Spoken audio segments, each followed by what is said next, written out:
Hola, gente libre, bienvenidos a En Primera Plana. En su segundo mandato, el presidente Donald Trump ha reformulado la política exterior de Estados Unidos y el eje de su política exterior gira en torno a los aranceles, los impuestos a los productos que se importan desde el extranjero. Pero no los está empleando solo como palanca para mover la economía, sino que los ha convertido en su principal herramienta en la mesa de negociaciones con el resto de países del planeta. Entonces, ¿pueden las políticas comerciales cambiar el rumbo de los conflictos internacionales? ¿Perjudica a la economía que se imponga aranceles a países aliados y rivales por igual? ¿Están funcionando los aranceles como una herramienta diplomática o generan más tensiones que soluciones? De hecho, Trump, con la presión económica de los aranceles, está cerrando acuerdos, frenando enfrentamientos e incluso redefiniendo el comercio global. Pero, ¿qué implica esta estrategia para el consumidor, las empresas y la estabilidad internacional? En este informe analizamos con datos y voces expertas cómo esta diplomacia arancelaria está transformando el papel de Estados Unidos en el mundo y lo que eso significa para su vida diaria. Recuerde que estamos en Telegram, Facebook y X. Y ahora, entremos en materia. Bueno, vamos a pagar la deuda. Tenemos mucho dinero entrando, mucho más dinero del que el país haya visto jamás, por cientos de miles de millones de dólares. Y podría haber una distribución o un dividendo para el pueblo de nuestro país. Yo diría que para las personas de ingresos medios y bajos podríamos hacer un dividendo. Pero una de las cosas que vamos a hacer es reducir la deuda. Ahora están entrando cientos de miles de millones de dólares a nuestro país. Esto debimos haberlo hecho hace muchos años. Yo lo hice en mi primer mandato con China. No llegamos a hacer el resto porque llegó el COVID. Y realmente no podías ir a Francia, España o Italia y decir, hablemos de aranceles. Pero China nos estaba pagando cientos de miles de millones de dólares en aranceles. Lo hicimos en ese entonces. Luego Biden arruinó todo. Todo lo que tocó lo arruinó. Y entraremos a fondo en la diplomacia arancelaria de Trump en un minuto, pero antes, y como informamos detalladamente al principio de la semana, los demócratas de la Cámara de Texas huyeron del estado para que no se vote la redistribución de distritos, porque otorgaría 5 escaños más a los representantes estatales republicanos. Ayer noche Trump respondía a esta inusual fuga de políticos sobre los que Texas ya ha lanzado una orden estatal de arresto para hacerlos comparecer en la Cámara.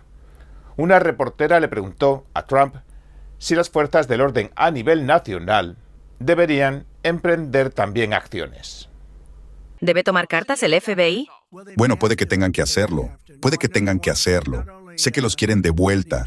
No solo el fiscal general. El gobernador también los quiere de vuelta. El gobernador de Texas está exigiendo que regresen. Mucha gente está exigiendo que regresen. No pueden simplemente quedarse fuera. Tienen que volver. Tienen que dar la cara. De eso se tratan las elecciones. El congresista demócrata Al Green, reunido con algunos de los fugados, le respondía esto también. No voy a detenerme y les prometo que este presidente va a caer. Va a caer. Tiene que caer. Y no me refiero físicamente, estoy hablando políticamente. Lo vamos a derrocar. Va a ser sometido a otro juicio político. Gracias. De hecho, es uno de los primeros y más insistentes defensores de presentar acusaciones de juicio político contra Trump dentro del Congreso. Lo ha intentado sin suerte hasta en 3 ocasiones. Pero, aunque a Trump acabaran haciéndole 2 juicios políticos, ninguno se basó directamente en los cargos que presentó Al Green. Trump, por su parte, denunció que ambos juicios no fueron más que una caza de brujas política.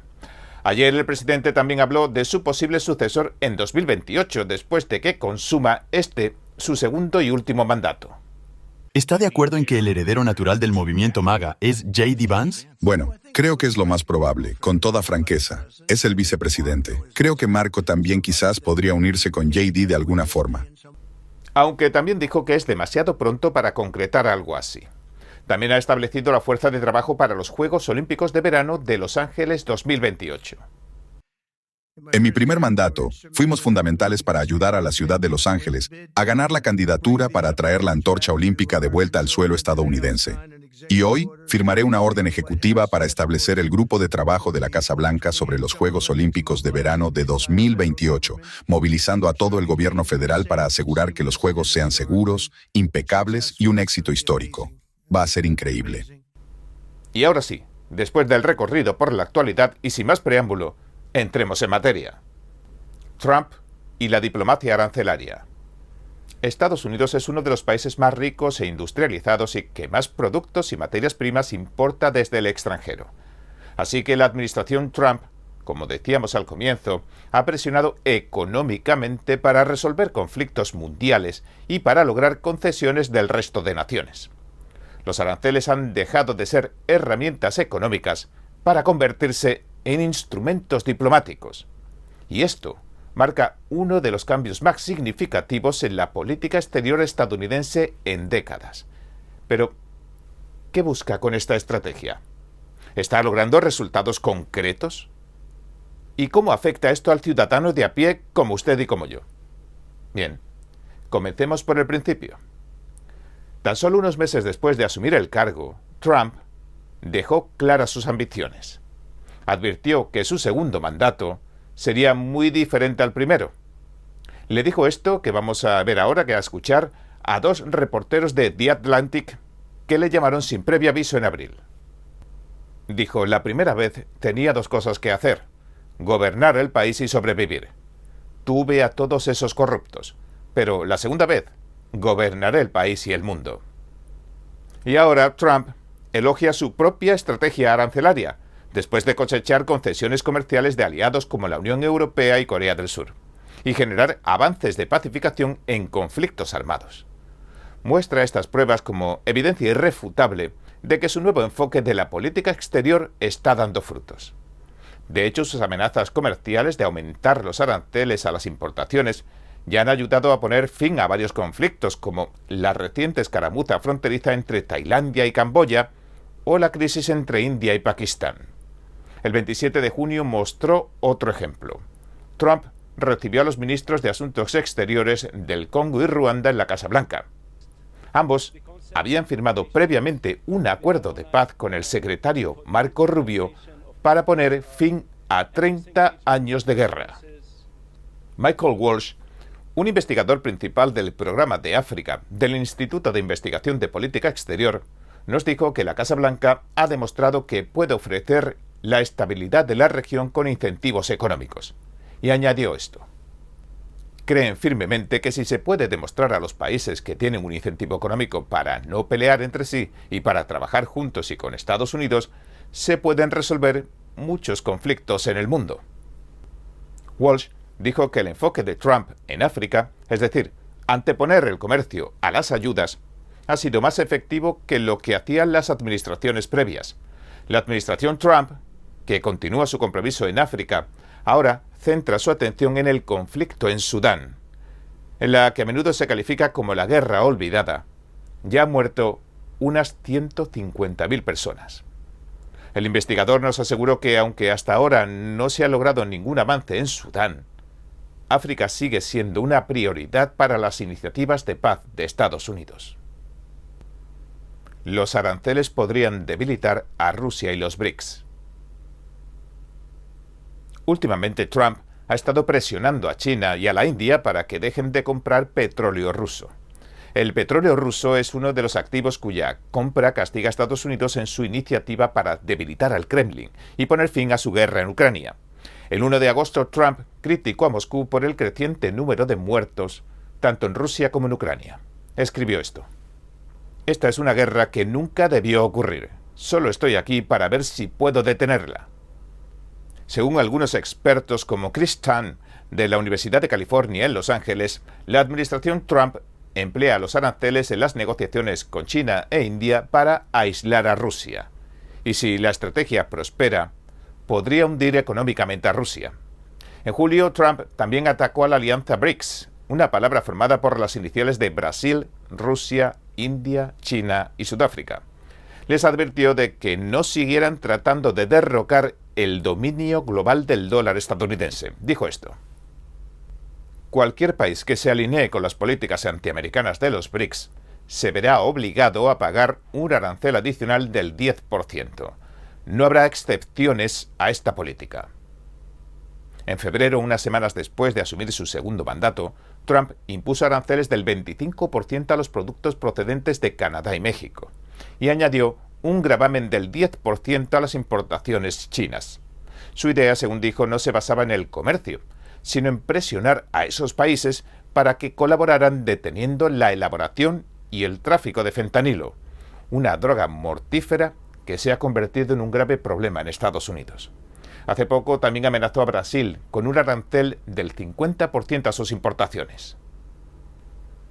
Le envió una carta al presidente brasileño Luis Ignacio Lula da Silva. Trump acusó a Brasil de convertirse en una, cito, vergüenza internacional, porque, según en su opinión, están enjuiciando injustificadamente al expresidente brasileño Jair Bolsonaro, uno de sus aliados cercanos que cuenta con un fuerte apoyo de los brasileños. Y es que la estrategia arancelaria de Trump ya está dando resultados. En junio, Canadá desistió de su plan de imponer el 3% a los servicios digitales de las grandes empresas tecnológicas. Y lo hizo porque Trump suspendió las negociaciones comerciales y amenazó con imponer aranceles más altos a los canadienses. Según la Casa Blanca, el gobierno estadounidense ya ha recaudado más de 150.000 millones de dólares en ingresos arancelarios en los últimos 6 meses. Y la Oficina de Presupuesto del Congreso pronosticó en junio que la cifra ascendería a 2,8 billones con B de dólares en la próxima década. Keith Krach, el subsecretario de Estado para el Crecimiento Económico, la Energía y el Medio Ambiente de la primera administración de Trump, nos dijo que los aranceles reconfigurarán el comercio mundial y garantizarán el predominio de Estados Unidos en la escena mundial. Y añadió esto: el presidente Trump siempre ha considerado los aranceles como una herramienta estratégica. En su primer mandato los utilizó como un bisturí, atacando el acero, el aluminio y brechas comerciales específicas. Ahora, los aranceles son el eje central de su política económica. Concesiones clave. Muchos analistas aseguran que la fuerza de la estrategia arancelaria de Trump reside en el poder económico y militar de Estados Unidos. Como es la mayor economía y el mayor mercado de consumo del mundo, Estados Unidos puede ejercer una presión que otros no pueden, y esto se hizo patente en las últimas negociaciones con la Unión Europea. Trump propuso en principio un arancel del 30%. La Unión Europea acabó aceptando uno del 15%, lo que representa, dicho sea de paso, un aumento considerable porque antes ni siquiera llegaban a pagar el 5%. La Casa Blanca asegura que con los nuevos aranceles europeos Estados Unidos ganará decenas de miles de millones de dólares al año. La presidenta de la Unión Europea, Ursula von der Leyen, declaraba esto que vamos a ver sobre la fecha límite para cerrar el trato, el 1 de agosto. Así que creo que no debemos olvidarnos de dónde nos encontraríamos el 1 de agosto. Habríamos estado en un 30% y habría sido mucho más difícil bajar que ahora al 15%. El 15% es verdad que representa un reto para algunos, pero no debemos olvidarnos de que eso nos mantiene el acceso al mercado estadounidense. Además, el bloque acordó invertir 600.000 millones de dólares en Estados Unidos a lo largo del mandato de Trump y comprar exportaciones energéticas estadounidenses por valor de 750.000 millones de dólares en 3 años. El secretario del Tesoro de Estados Unidos, Scott Bessent, lo calificó como el acuerdo del siglo, e incluso la presidenta von der Leyen lo calificó como un gran acuerdo, y agregó que conlleva estabilidad y previsibilidad, algo fundamental para las empresas de ambos lados del Atlántico.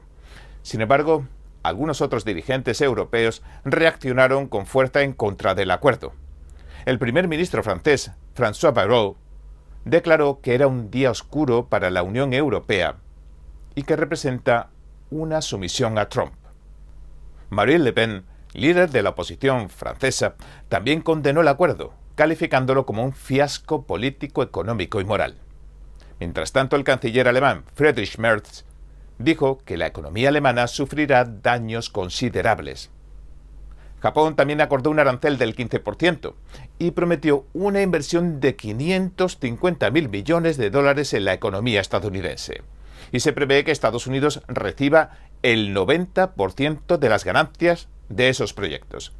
Según el último acuerdo con Corea del Sur, sus importaciones pagarán un arancel del 15% también. pero los productos estadounidenses que ingresen a Corea del Sur estarán exentos absolutamente de cualquier arancel. Además, Seúl se comprometió a invertir 350.000 millones de dólares en Estados Unidos y a comprar gas natural licuado, petróleo crudo y carbón estadounidenses por valor de 100.000 millones de dólares. Y ahora veamos qué ha pasado con la fecha límite para los acuerdos. Todo el que no ha llegado a un acuerdo el 31 de julio, ¿qué pasa con estos países? Pues Trump firmó un decreto que establece aranceles recíprocos para decenas de países. Sin embargo, varias naciones como México, Canadá, India y China aún no han finalizado sus acuerdos del todo con la administración Trump y han obtenido periodos de gracia mientras los ultiman. Mientras tanto, Kevin Hassett, director del Consejo Económico Nacional de la Casa Blanca, dice que la administración ya ha conseguido acuerdos comerciales con 8 socios comerciales clave. ¿Por qué son tan importantes? Porque estos 8 solitos suman alrededor del 55% del Producto Interior Bruto mundial. En resumen, los países que no han cerrado acuerdos pronto sufrirán el peso de las llamadas tarifas recíprocas. Pero también se espera que continúen varias negociaciones por ahora. La administración Trump también ha anunciado un nuevo arancel del 40% sobre los transbordos. ¿Qué son estos transbordos? Pues una táctica para evitar los aranceles. ¿En qué consisten? En modificar mínimamente o simplemente reetiquetar los productos chinos en otros países antes de enviarlos a Estados Unidos. Pero ahora, Estados Unidos ya ha conseguido compromisos de algunos países, como Vietnam, y van a bloquear la entrada de productos chinos baratos en sus mercados para su transporte. Mientras tanto, Estados Unidos y China siguen negociando después de que se suspendieran los aranceles del ojo por ojo. El presidente Trump está aprovechando la oportunidad para replantear las reglas del juego. Le doy una calificación de excelencia. Su estrategia ya está dando resultados impresionantes. Nadie se ha aprovechado más de nuestra generosidad que China. Philip Luck, director del programa de economía del Centro de Estudios Estratégicos e Internacionales, dijo que Trump ha logrado poner en marcha su estrategia sin provocar represalias generalizadas de sus socios comerciales. Y añadió esto: este éxito en evitar represalias probablemente se deriva de una señalización creíble de dominio de la escalada, que en esencia consiste en convencer a los socios de que entrar en un ciclo de represalias económicas sería más costoso para ellos que para Estados Unidos. Los aranceles transforman las cadenas de suministro. Trump defiende desde hace mucho que los aranceles también traerán de vuelta las fábricas a Estados Unidos, la fabricación y, por tanto, la mano de obra, es decir, empleos. En otras palabras, se trata de no dejar opción. Si no quieren pagar aranceles, tienen que producir dentro del país. Pero Chris Tan, el profesor de la Escuela de Administración Anderson de la Universidad de California en Los Ángeles, no lo ve tan claro. La llamada repatriación de empleos al país no es algo tan fácil. Asegura que los incesantes obstáculos regulatorios y de infraestructura han provocado desde hace décadas un declive industrial. Además, dice que escasea la mano de obra cualificada. Como mencionamos, algunas empresas están reubicando su producción en Estados Unidos para evitar aranceles y atender el mercado nacional. Sin embargo, muchas todavía dependen de la mano de obra en el extranjero porque es más barata antes de realizar sus ventas internacionales. Y esto genera una cierta división en las cadenas de suministro globales.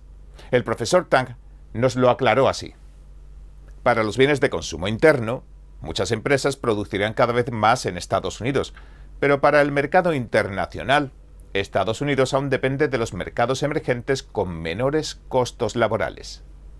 Y citó a Eli Lilly como ejemplo, señalando que el gigante farmacéutico planea producir más medicamentos para bajar de peso en Estados Unidos porque el mercado interno es el más grande. Y añadió que por eso tiene sentido que la empresa los produzca aquí. También este tipo de industrias, como la farmacéutica y la de semiconductores, son las que más se están mudando a Estados Unidos, relocalizando. ¿Por qué? Porque sus procesos de producción están altamente automatizados y se reduce la necesidad de mano de obra. Los fabricantes de automóviles como Volkswagen también están incrementando su inversión en Estados Unidos para evitar los aranceles de Trump. Aún así, traer cadenas de suministro automotrices completas a Estados Unidos sigue representando un desafío. Incluso con los aranceles, los altos costos de la fuerza laboral hacen que países como México y China sigan siendo más atractivos para algunas partes de la cadena de suministro. Llegados a este punto, y pese a los triunfos comerciales recientes, el presidente Trump aún tiene que afrontar batallas sin resolver. Y China es una de sus némesis, no cabe duda, un acuerdo comercial que no se cierra y un impasse continuo por los minerales de tierras raras. Si bien los envíos chinos de tierras raras han aumentado en las últimas semanas, Beijing no acaba nunca de cumplir con sus compromisos, y es que se espera que le tome años a Estados Unidos revertir la dependencia que tiene ahora con China en materia de tierras raras. La incertidumbre persiste. Si bien Trump ha conseguido una serie de victorias comerciales, aún quedan dudas sobre su durabilidad a largo plazo. Porque muchas de las medidas arancelarias se basan en la autoridad ejecutiva y podrían ser revocadas por futuras administraciones, no son ley. Además, está por ver que se cumplan los principales compromisos de inversión de los socios comerciales. Un ejemplo es el acuerdo comercial de Trump con la Unión Europea, que incluye el compromiso de Bruselas de comprar 750.000 millones de dólares en energía estadounidense en 3 años. 750.000 millones. Sin embargo, los analistas se muestran escépticos. ¿Por qué?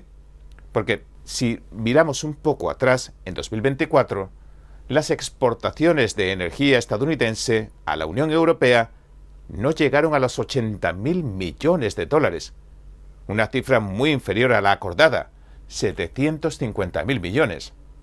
El mayor desafío, según un informe del inversor e investigador de minerales John Sutter, es si Estados Unidos puede aumentar las exportaciones a aproximadamente 250.000 millones de dólares anuales entre 2025 y 2028. Dijo: la limitación crítica que sufren los exportadores estadounidenses no es la capacidad de producción, sino la infraestructura de exportación. En particular, en el caso del gas natural, el proceso de licuefacción y la carga en terminales marítimas crean cuellos de botella que no se pueden superar rápidamente, independientemente de la cantidad de gas que se produzca a nivel nacional. Von der Leyen, que respaldó el acuerdo con Estados Unidos, dijo que la Unión Europea, cito, reemplazaría el gas y el petróleo rusos con compras significativas de gas natural licuado, petróleo y combustibles nucleares estadounidenses. Los líderes empresariales también apoyan con cautela los acuerdos comerciales de Trump.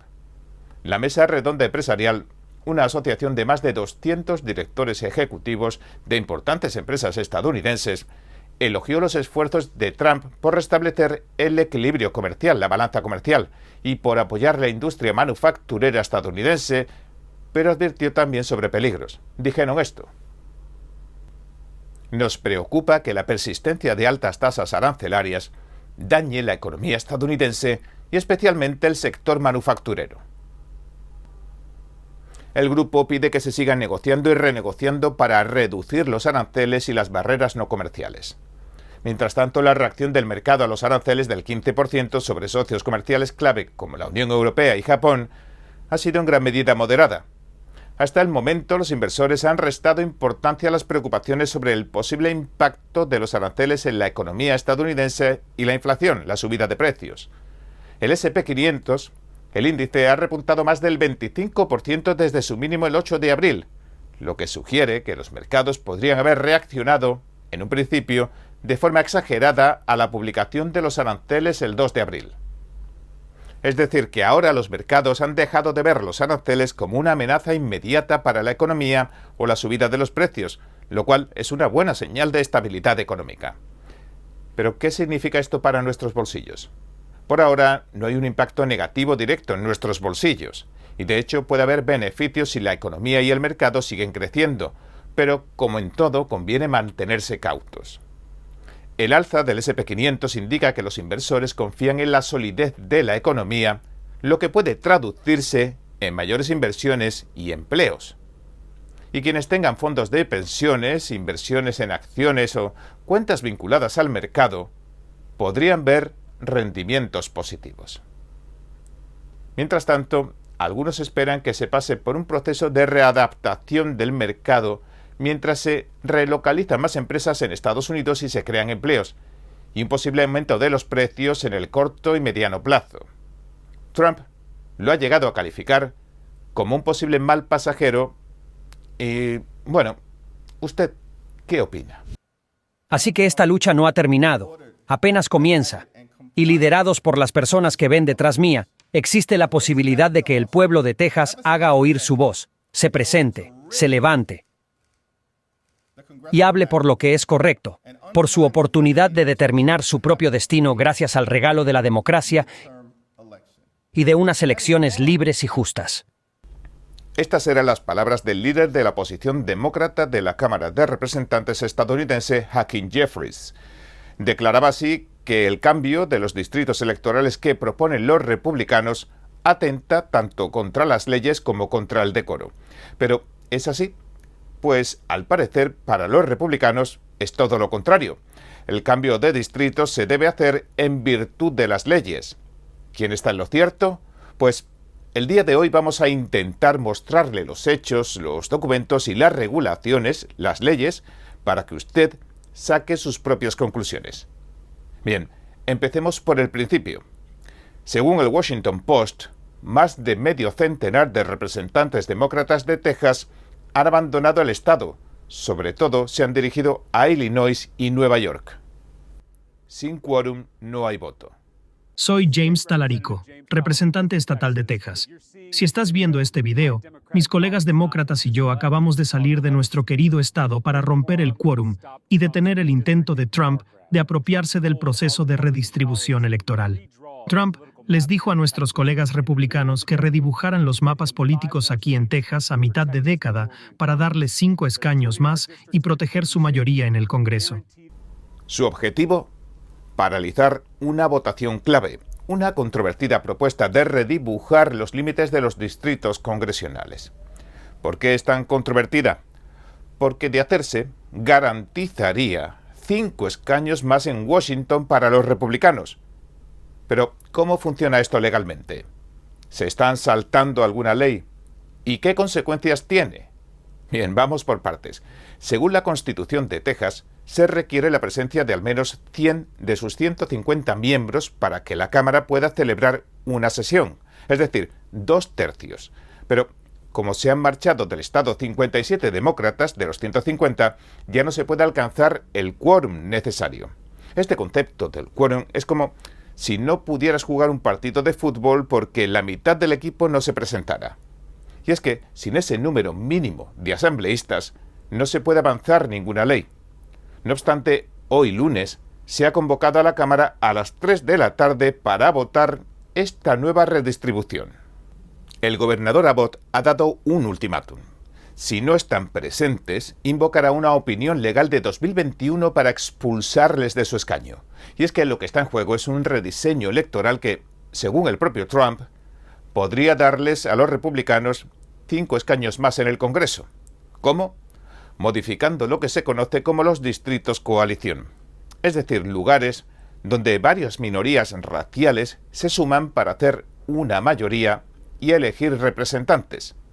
El Departamento de Justicia de Trump, sí, el mismísimo DOJ, envió una carta al gobernador tejano Greg Abbott y le advirtieron de que los distritos coalición posiblemente violan la ley de derecho al voto electoral. ¿Por qué? Porque no se puede dibujar un mapa electoral en función de la raza como se ha hecho. La respuesta del gobernador: convocar una sesión urgente de 30 días y básicamente decir, o se presentan a votar o los echamos. El Departamento de Justicia de Estados Unidos ha advertido que 4 de los distritos actuales, los 9º, 18º, 29º y 33º, son considerados distritos coalición, es decir, que predominan varias minorías como afroamericanos, hispanos, etc., que se combinan para formar esa mayoría que vota a sus representantes. Y esto es lo que puede considerarse racialmente discriminatorio bajo la Ley de Derecho Electoral y fallos judiciales como Allen contra Milligan. En otras palabras, los demócratas perderán la votación sí o sí si se presentan, y los 5 escaños correspondientes porque se redibujarán nuevos límites para los distritos, sí o sí también, equiparando las cifras de las minorías con la de conservadores y anglosajones. Y sí, para los huidos, hay amenazas de multas de 500 al día y hasta se ha planteado la posibilidad de arrestarlos. Y si bien la ley de Texas no permite encarcelarlos por esto, sí pueden obligarlos a volver e incluso se valora suspenderlos. Pero, ¿por qué tanto alboroto? Porque el problema tampoco es solo local. Si Texas cambia sus mapas, otros estados le imitarán. En Nueva York, en California, en Florida, en Ohio, ya se están planteando reabrir sus mapas electorales, tanto demócratas como republicanos. Es decir, se ha convertido en uno de los asuntos nacionales más importantes de cara a las próximas elecciones de mitad de mandato de 2026. Pero, ¿qué dice exactamente la Carta del Departamento de Justicia? ¿Qué precedentes legales existen? ¿Y puede un mapa electoral alterar el Congreso Nacional entero? Les adelanto que sí. Legal o ilegal. El pulso del mapa electoral tejano. Hasta ahora sabemos que más de 50 legisladores demócratas han abandonado Texas para impedir que se vote un nuevo mapa electoral. Pero, ¿qué dice exactamente la ley? ¿Por qué el Departamento de Justicia ha intervenido? ¿Y qué peligros legales afrontan ambos bandos en esta batalla política? Bien, el 7 de julio, el Departamento de Justicia envió una carta al gobernador Greg Abbott con serias acusaciones. 4 distritos de Houston y Dallas, los números 9, 18, 29 y 33, son distritos de coalición. Según el Departamento del Gobierno de Trump, este tipo de distritos son ilegales bajo la Ley de Derechos Electorales. ¿Por qué? Porque usar la raza como criterio para el diseño puede ser discriminatorio, aunque sea con la intención de proteger a las minorías. ¿De dónde sale todo esto? Pues en 2023, la Corte Suprema dictaminó que las redistribuciones de distritos basadas en la raza no pueden extenderse indefinidamente en el tiempo. Es decir, que deben justificarse y mantenerse por un interés estatal convincente. Para corregir posibles irregularidades constitucionales, el gobernador Abbott convocó una sesión especial inmediatamente de 30 días para redibujar esos distritos bajo la presión. El senador republicano Phil King aseguró que el nuevo mapa cumplirá con la ley y así se evitarán demandas y sanciones del gobierno federal. Pero aquí está el detalle. La redistribución de distritos en realidad suele hacerse cada 10 años, después de hacerse el censo. Y esta es una redistribución a mitad de década, algo inusual. Según los expertos, no tiene precedentes tampoco que el mismo partido que elaboró el mapa vuelva a cambiarlo. Y es que, aunque suponiendo que los republicanos quieran aumentar su presencia en estos distritos demócratas, este movimiento puede resultar un arma de doble filo. ¿Por qué? Si dispersan de más a los votantes demócratas o a las minorías en los distritos republicanos, podrían también desequilibrar y perder algunos distritos republicanos en las próximas elecciones. Frente a esto, los demócratas han declarado que harán todo lo necesario para proteger a sus comunidades. Eso dicen. Y entre las estrategias está la conocida táctica de ausentarse para impedir el quórum, o el uso también de obstruccionismos, es decir, debates prolongados para retrasar la votación. Y Texas no está solo. Ohio, California, Nueva York y Florida empiezan a moverse también en este sentido. En resumen, esta batalla no es solo por Texas, es una pelea nacional por el control político que definirá el Congreso y, por tanto, el rumbo del país. El mapa del poder, lo que revela el caso de Texas. Recapitulemos, hasta ahora hemos visto un éxodo de legisladores, una carta del Departamento de Justicia, amenazas de arresto y una sesión especial que en su conjunto parecen sacadas más de una partida de ajedrez que de un proceso democrático. Pero lo que está en juego no es solo Texas. Lo que está en juego es la capacidad misma del votante de elegir a sus representantes. Desde hace años, la redistribución de distritos se ha empleado como arma política. Y no solo en Texas, en Carolina del Norte, en Wisconsin, Maryland, Illinois, etc. Y ambos partidos lo han hecho. Lo que cambia esta vez es el contexto. Y es distinto porque todos saben que podría alterar el equilibrio electoral nacional antes de unas elecciones presidenciales cruciales. Por ejemplo, Trump espera sumar hasta 5 escaños solo en Texas gracias a este nuevo mapa. Y eso, en un Congreso tan ajustado, es muchísimo. ¿Y qué significa para los votantes, para el ciudadano de a pie como usted y como yo? Imagine que lleva años votando a un representante que protege sus derechos laborales, su acceso a la salud, su educación, etcétera, etcétera. Y ahora de pronto redibujan su distrito y su voto se diluye. Pasa de ser de la mayoría a ser de la minoría. ¿Su voz se tiene menos en cuenta? ¿Vale menos? Por supuesto que no, legalmente. Pero en la práctica, sí. Este fenómeno tiene nombre: gerrymandering, y consiste en manipular los límites de un distrito electoral para favorecer a un partido. Y aunque suena tan técnico, es profundamente particular, porque decide si su comunidad tiene representación de verdad o no. En Texas, el Departamento de Justicia está diciendo que esto ha ido demasiado lejos. Además, no ayuda que la ley tenga lagunas, y las Cortes ya no pueden supervisar los cambios de distritos en los estados, y no pueden hacerlo desde 2013, cuando se anuló una parte clave de la Ley de Derechos Electorales en el caso del condado de Shelby County contra Holder. En resumen, no pueden intervenir. ¿Qué se espera? Hoy esperamos salir de dudas y veremos si se presentarán o se escalarán las tensiones en Texas.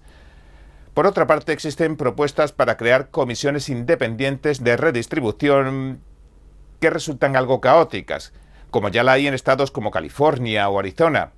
Sin embargo, en Texas eso parece quedar aún muy lejos si no se deciden.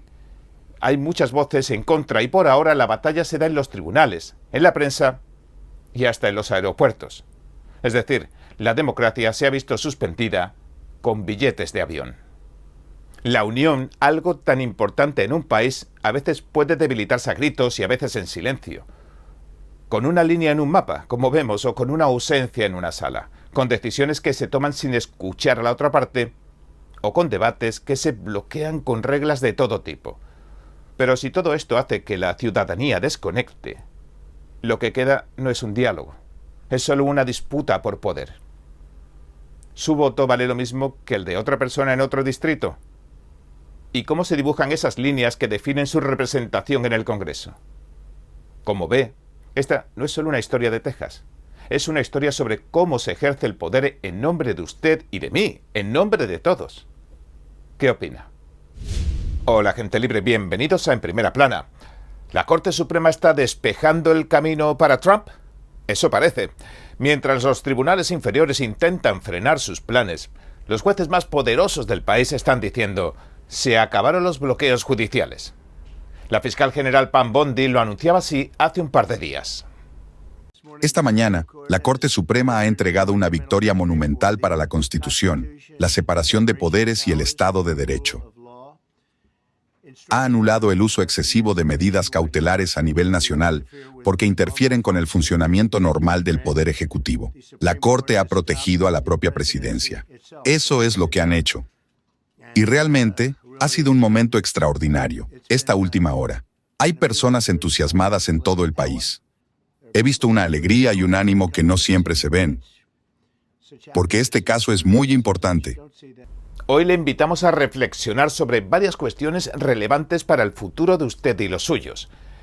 ¿Qué debe pesar más, la voluntad de millones de votantes o la cautela del sistema judicial?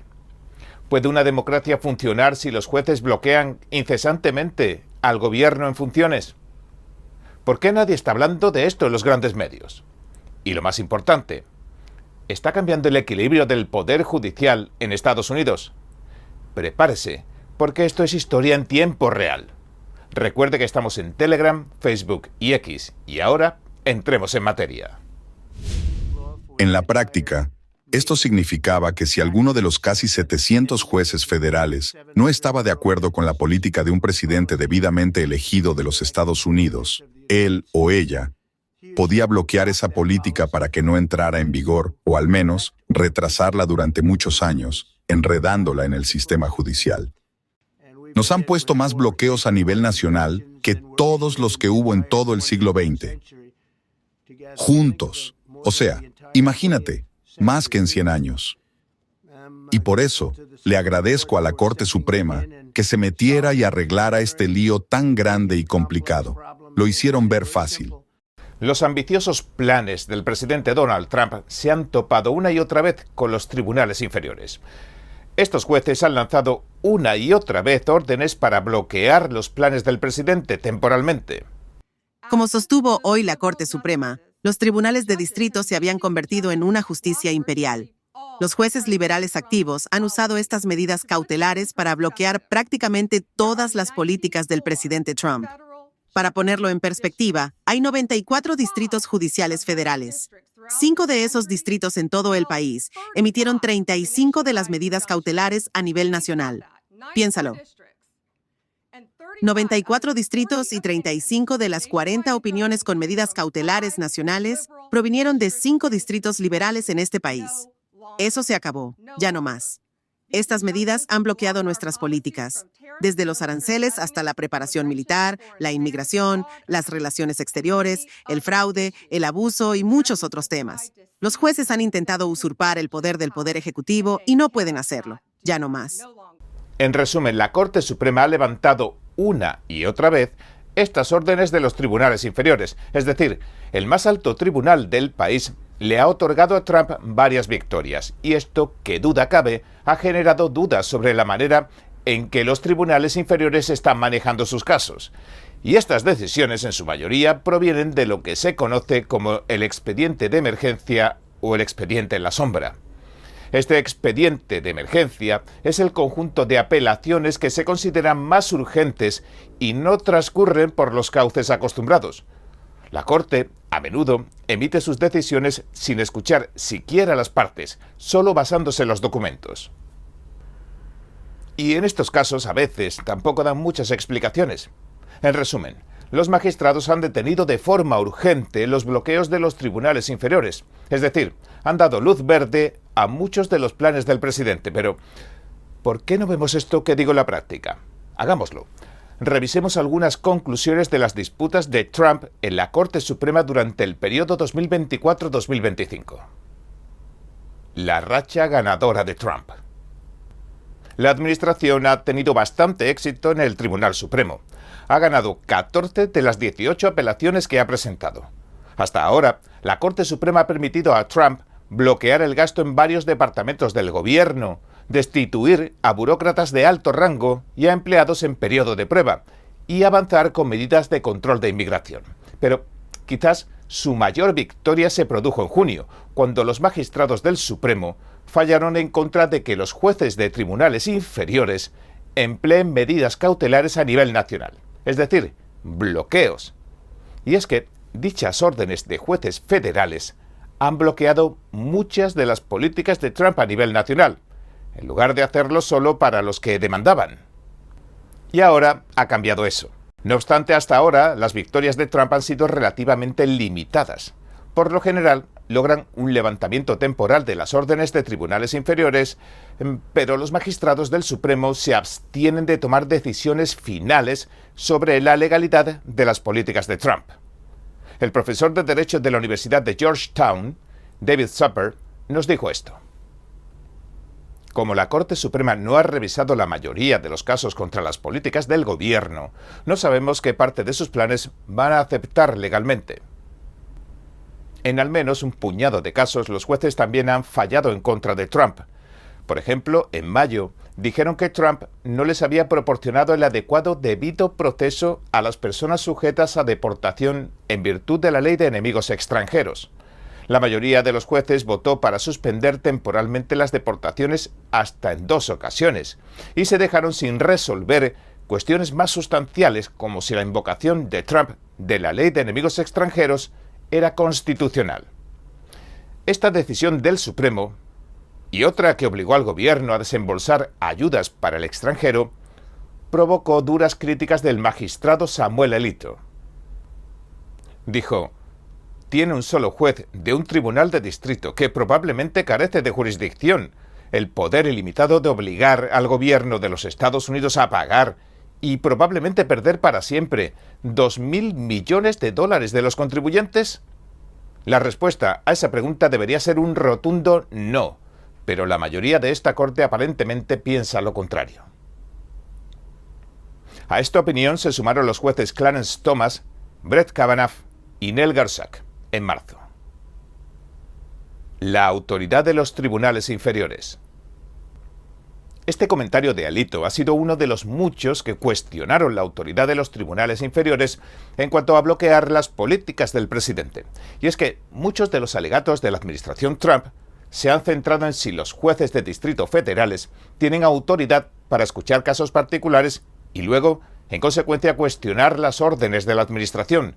Pero también hemos visto, por ejemplo, que los despidos masivos que decretó Trump han mostrado hasta qué punto el Congreso de los Estados Unidos podría limitar su poder, el poder presidencial, para echar a los empleados del gobierno.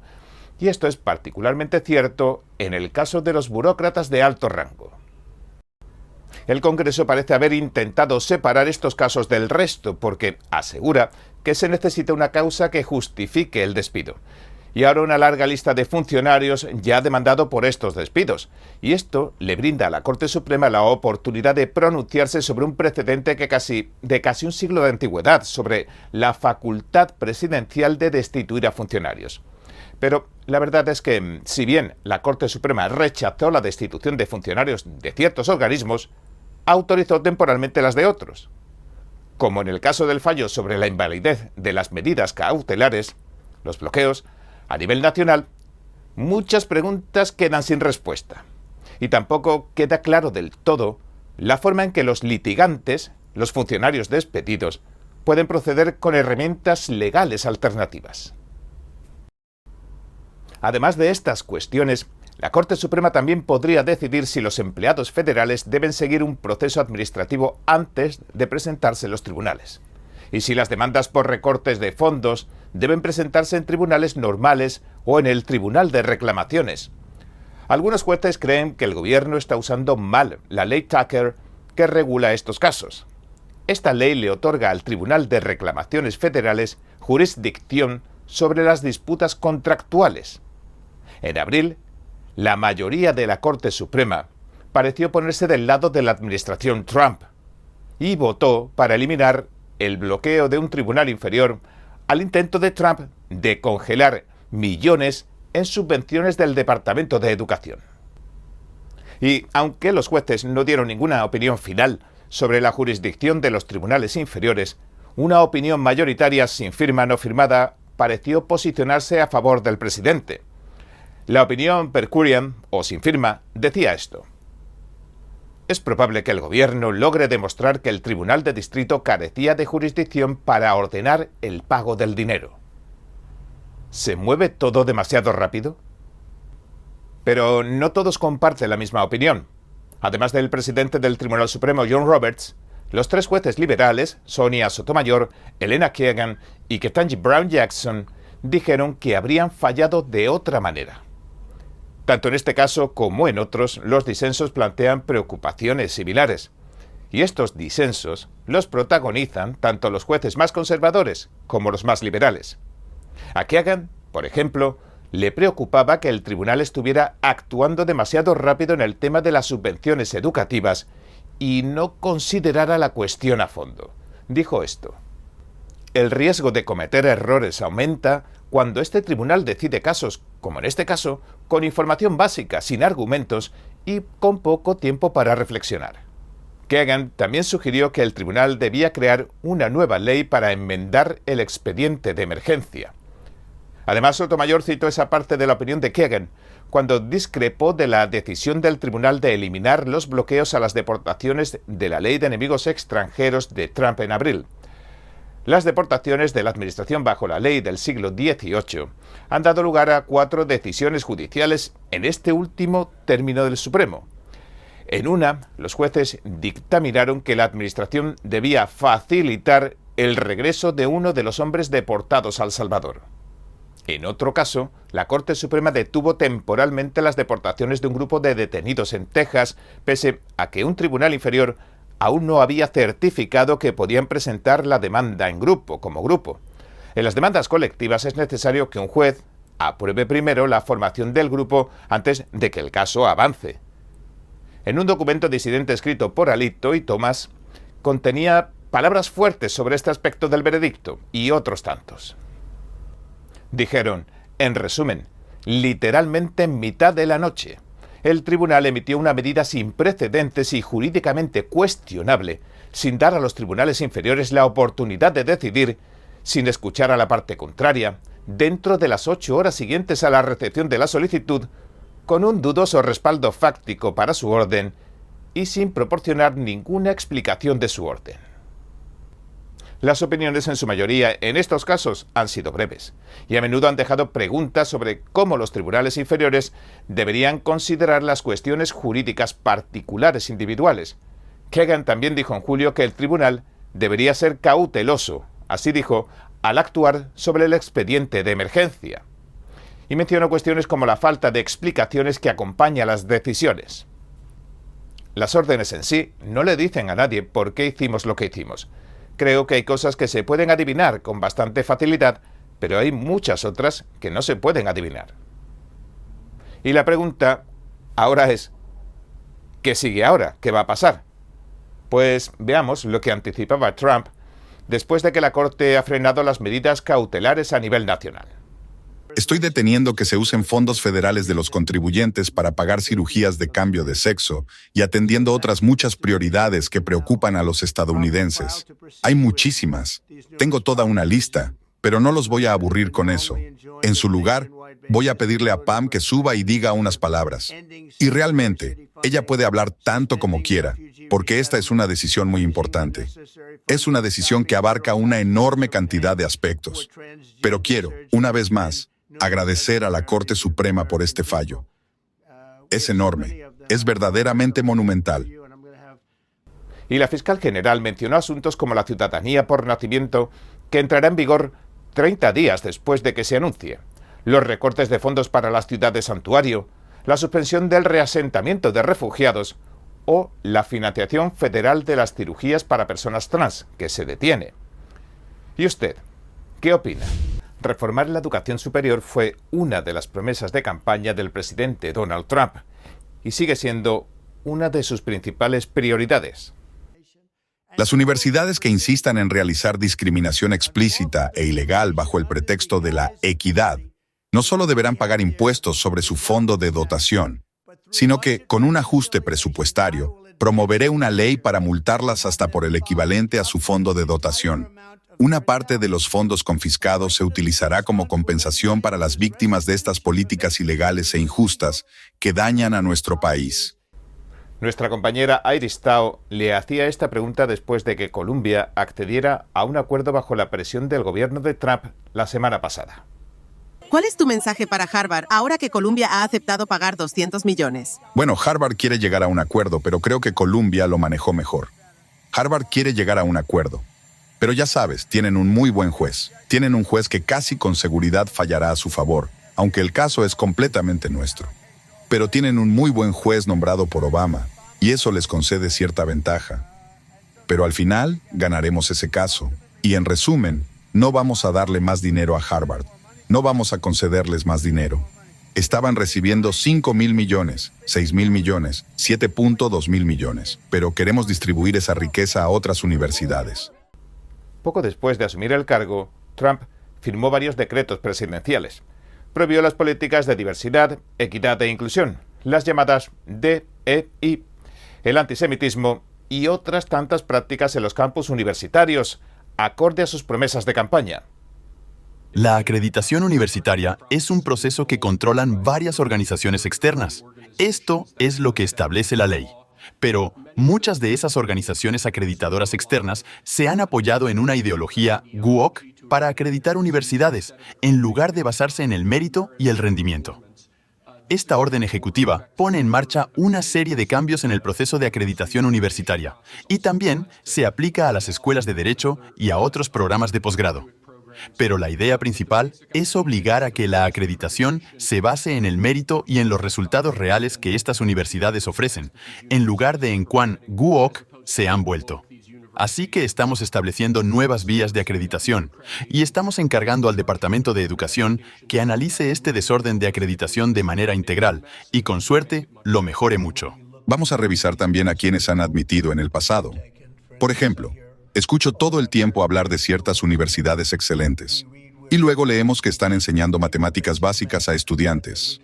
Matemáticas que cualquiera de nosotros puede hacer fácilmente, pero que ellos no pueden, ya sabes. Entran a las mejores universidades como Harvard, Princeton o Yale y salen con programas que enseñan matemáticas básicas a las personas que admitieron. ¿Eso también entra en esto? Cuando las universidades no están funcionando adecuadamente, ya sea en el proceso de admisión o en su enseñanza propiamente dicha, eso es algo que los acreditadores sin duda deberían estar evaluando, y creemos que no lo están haciendo bien por ahora. Creo que la secretaria McMason podría hablar mejor de ese tema que yo. Así que están dejando entrar a gente que no sabe matemáticas. Y sin embargo, hay chicos que han trabajado muy duro, que fueron los primeros de su clase, en algún instituto de Nueva Jersey o Mississippi, pero no pueden entrar a las mejores universidades. ¿De qué va todo esto? Sí, y creo que eso va directamente relacionado con su política, señor, de meritocracia. Debemos centrarnos en quienes realmente hacen méritos para que los admitan. Y debemos examinar más de cerca a aquellas universidades que no están cumpliendo con ese principio. Bien, gracias.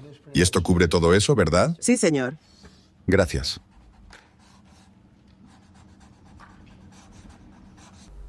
Y anunciando que se examinarían primero las instituciones más ricas, inició investigaciones en 60 universidades.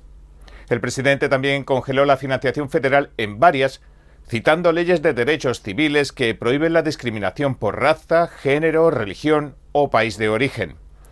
Según Peter Wood, el presidente de la Asociación Nacional de Académicos, muchas de las universidades que Trump ha confrontado han llegado a acuerdos con el gobierno federal, por ahora a regañadientes. Wood, que también ha sido profesor y administrador universitario, nos dijo esto. La actitud de los que administran las universidades es: no queremos ser los siguientes en estar bajo el foco de atención como Harvard o Columbia, pero tampoco necesito ser el que más rápido huye del oso. Solo necesito ser más rápido que los demás. Ahora veamos un resumen de las acciones de la administración Trump hasta la fecha. Universidad de Harvard.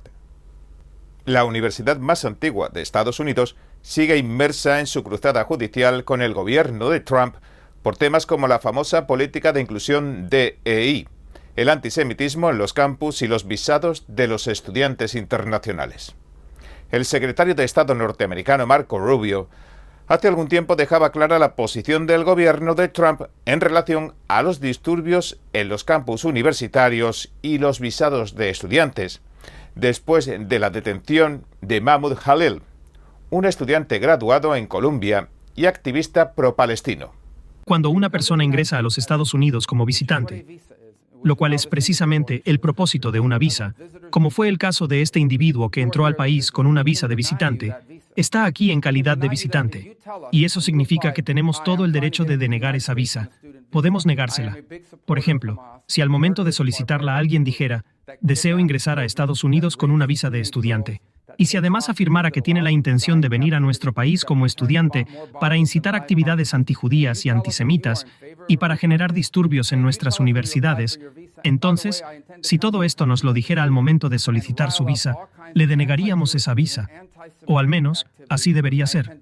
Ahora bien, si esa persona logra ingresar al país con una visa de ese tipo y efectivamente lleva a cabo esas acciones, procederemos a revocar su visa.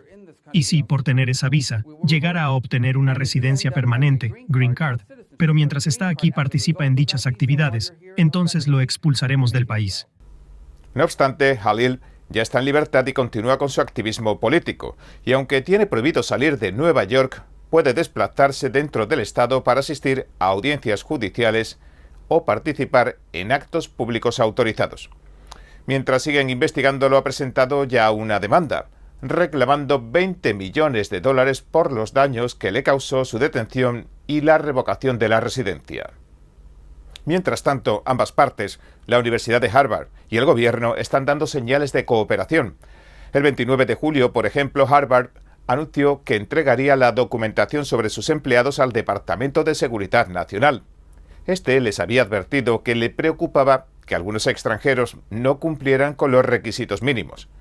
Antes de ese anuncio, Trump indicó hasta en 2 ocasiones que estaba cerca de llegar a un acuerdo con Harvard sobre otros asuntos, pero nunca se han concretado.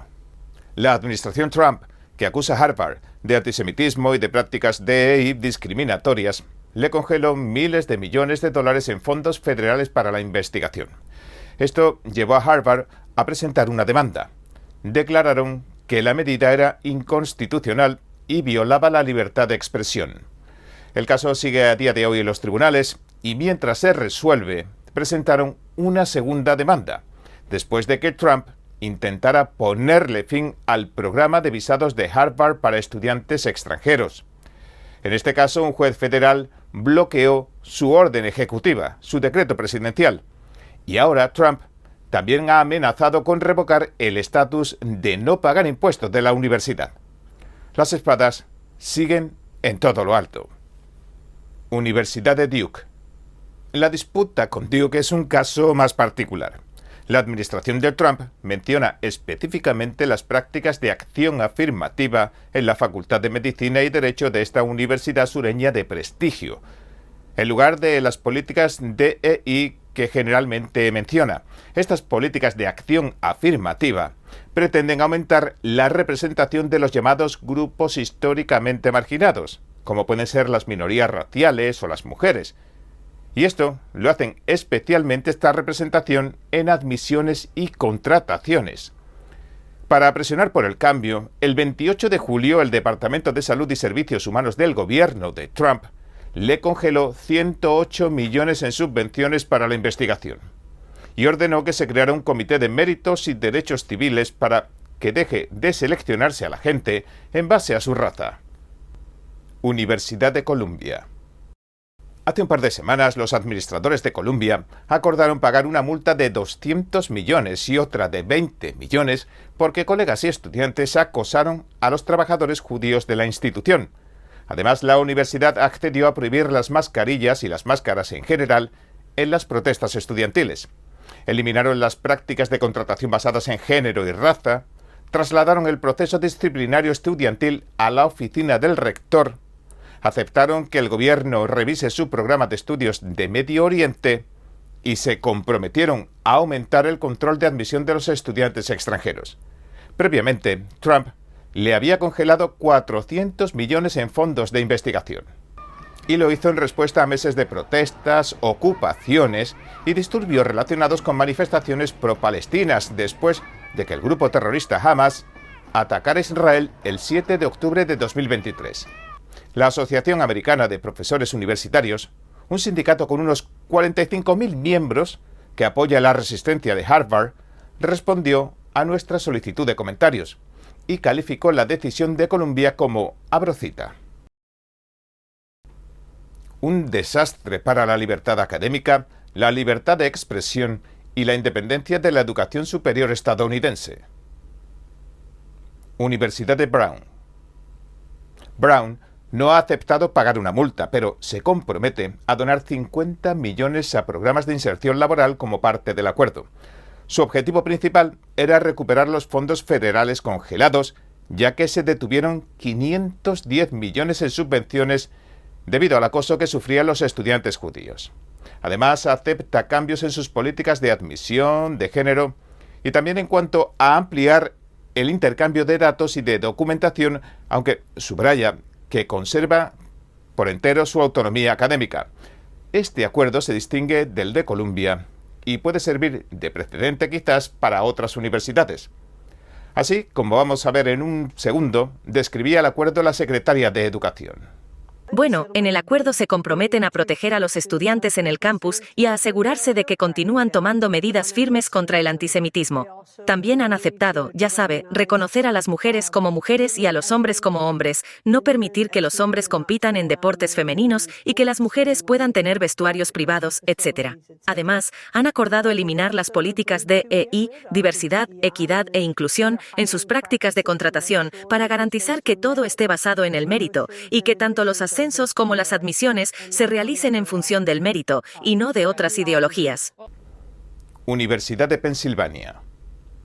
Las acciones en este caso se centraron en el título 9, que prohíbe la discriminación sexual en programas financiados por el gobierno federal y que protege los deportes femeninos. A día de hoy, se ha despojado de todos sus premios a Laia Thomas, una nadadora transgénero que ganó un campeonato NCAA en 2022. Y UPenn ha tenido que enviarle cartas de disculpa a cada nadadora que compitió contra ella. UCLA. El Departamento de Justicia notificó el 29 de julio que la universidad violaba los derechos civiles de los estudiantes porque no planta cara adecuadamente al antisemitismo. Ahora tienen hasta el 5 de agosto, hasta hoy, para llegar a un acuerdo voluntario. Universidad de Cornell. En abril, la Casa Blanca confirmó que se le congeló 1.000 millones en fondos federales tras una investigación por violaciones de derechos civiles. Universidad de Princeton. En marzo se congeló una cantidad no revelada de fondos. El Departamento de Comercio recortó 4 millones también. Determinó que se promovía ideología ambientalista exagerando amenazas climáticas. Universidad Northwestern. En abril se congelaron 790 millones tras una investigación por antisemitismo. Universidad de California, Berkeley. Se ha abierto una investigación porque no se reportaron los cientos de millones de dólares que donó una entidad china. Y también porque compartieron información tecnológica confidencial. Desde que el presidente Trump asumiera el cargo por segunda vez, las universidades de todo el país eliminaron referencias a las políticas DEI en sus sitios web, pero no las eliminaron del todo. Sencillamente redefinieron los términos y han comenzado a llamarlas sentido de pertenencia o cultura del campus. Y estas instituciones lograron una victoria a principios de abril. Un juez federal bloqueó la directiva de Trump, el decreto que había reducido al 15% el gasto indirecto de las subvenciones de los institutos nacionales de salud, y los fiscales generales de 22 estados presentaron esta demanda. ¿Qué pasará a partir de ahora? Varias de las universidades investigadas se han mostrado reacias a cumplir con las condiciones o incluso a negociar con el gobierno. Aunque pueden presentar demandas contra el gobierno federal, Trump cuenta con varias herramientas para forzar negociaciones, como por ejemplo las subvenciones de investigación y los préstamos estudiantiles federales. ¿Cómo lo hace? ¿En base a qué? Porque las subvenciones requieren que las universidades cumplan las leyes de derechos civiles. Esta es su gran baza. Y además tiene la autoridad de invalidar programas de visado estudiantil. Y esto también mermaría mucho los ingresos de las universidades. ¿Por qué? Porque los estudiantes extranjeros pagan, en total, miles de millones en matrículas. También podría crear las condiciones para que ciertos programas universitarios pierdan su acreditación, es decir, que perderían su validez académica y el acceso a fondos públicos. Y los dirigentes universitarios bien lo saben. Y como en el caso de Columbia, a menudo parecen dispuestos a pagar multas altas e incluso a aceptar las condiciones para no perder miles de millones en fondos.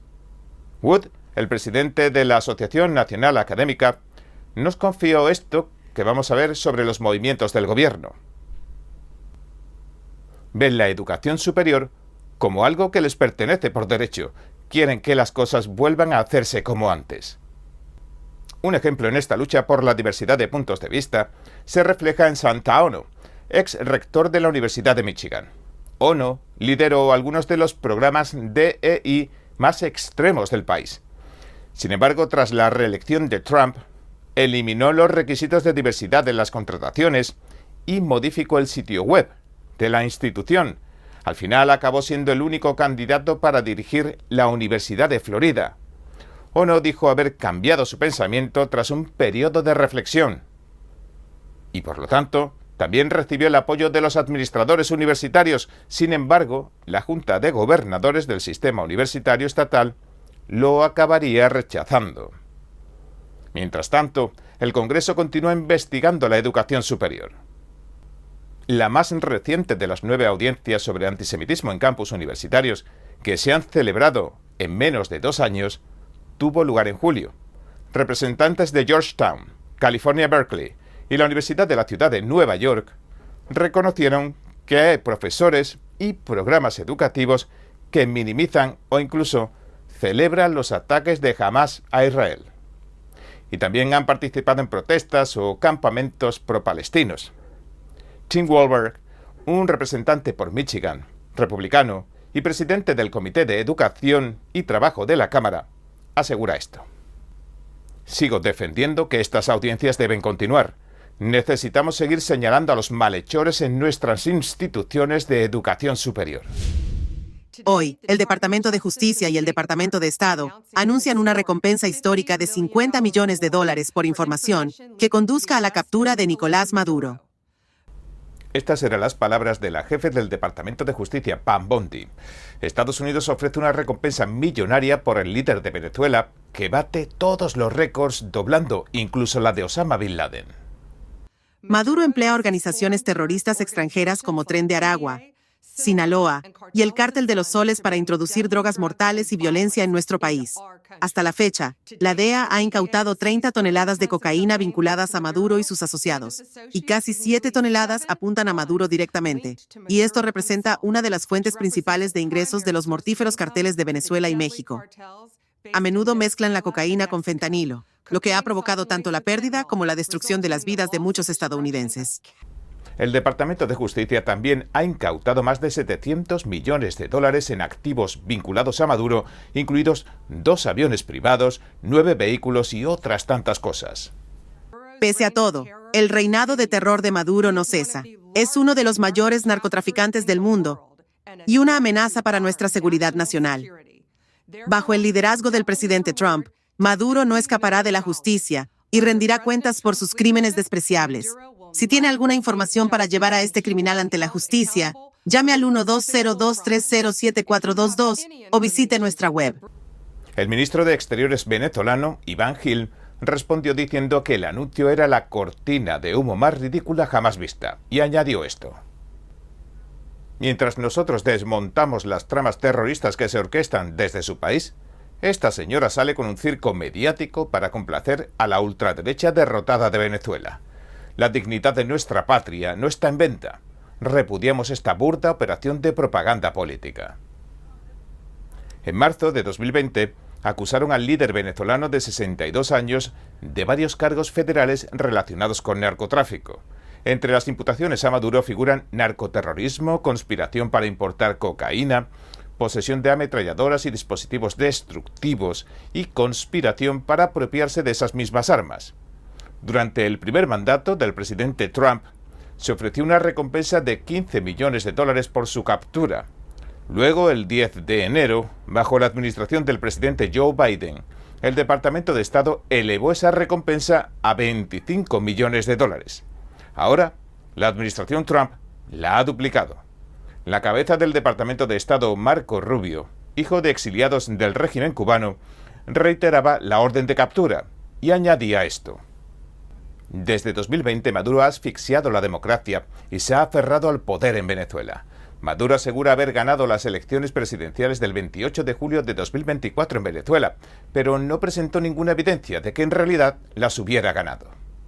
Además, Rubio lleva algún tiempo advirtiendo de lo que puede hacer Estados Unidos desde que el presidente Donald Trump designó a los cárteles mexicanos y a otras pandillas como organizaciones terroristas, como empresas criminales transnacionales muy bien organizadas. Esto nos permite ahora atacar sus operaciones y utilizar otros elementos del poder estadounidense, como las agencias de inteligencia, el Departamento de Defensa o lo que sea, para ir contra estos grupos si se presenta la oportunidad. Tenemos que empezar a tratarlos como organizaciones terroristas armadas, no simplemente como organizaciones de narcotráfico. El narcotráfico es solo una de las formas de su terrorismo, pero no es la única. También están involucrados en la trata de personas, trafican con lo que sea, y han cooperado incipientemente con otras organizaciones terroristas internacionales antes, lo que representa un peligro incesante. Y hace unos días en Venezuela, en el aniversario de unas elecciones que gran parte de la comunidad internacional calificaron de amañadas, el pueblo salió a la calle a escuchar a la líder de la oposición, María Corina Machado. Hoy es un día muy importante. Después de 6 días de brutal represión, creyeron que nos iban acallar, atemorizar o paralizar. La presencia de cada uno de ustedes aquí representa lo mejor de cada venezolano. Esto demuestra al mundo la magnitud de la fuerza y lo que significa que vamos a llegar hasta el final.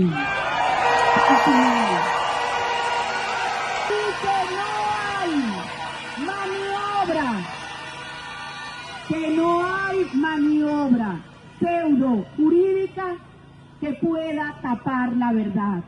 La verdad está en nuestras actas, la verdad está en nuestros corazones y la verdad está en cada palabra que a partir de este momento seguimos pronunciando en un solo grito de libertad del bravo pueblo de Venezuela.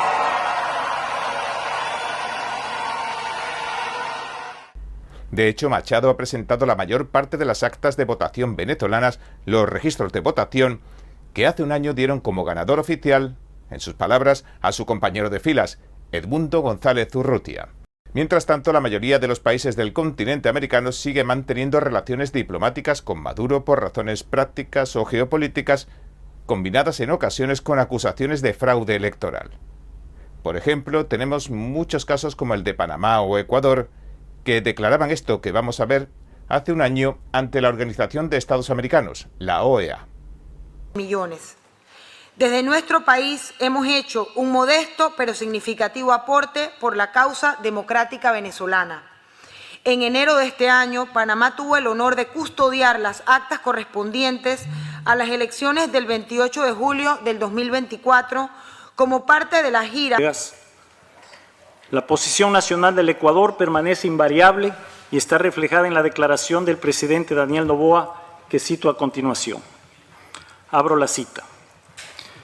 Tras las denuncias públicas de la grave crisis democrática en Venezuela y la evidente manipulación de resultados del proceso electoral en ese país, el gobierno del Ecuador expresa su reconocimiento a Edmundo González como el legítimo ganador de las elecciones presidenciales en Venezuela.